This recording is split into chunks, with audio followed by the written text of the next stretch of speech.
Sado që mund të gjykohet ose para gjykohet që është çështje estetike, implanti është çështje edhe nevoje, sepse nuk mund të ushqehemi pa dhëmë.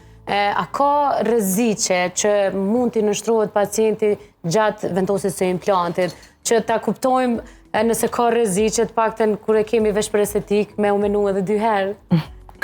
Jo, rreziqe nuk ka, do të thënë implantet janë diçka që janë treg që 30 vite, do të thënë në bazë të statistikave, e vetëm një rrezik, do të thënë varësisht, do të thënë prej pacientit edhe prej gjendjes përgjithshme pacientit, do të thënë rreziqet janë për shembull dështimi i implantit, çka mundet me ndodh, do të thënë largohet implanti, infeksionet që munden më kriju, mirë po disa faktorë ndikojnë edhe në kur vendoset implanti, do të thënë është shumë e rëndësishme mirëmbajtja, higjiena orale, do të thënë se implantet janë elemente që zaventësojnë dhëmbin. Do të thënë edhe është një higienë specifike të implantet.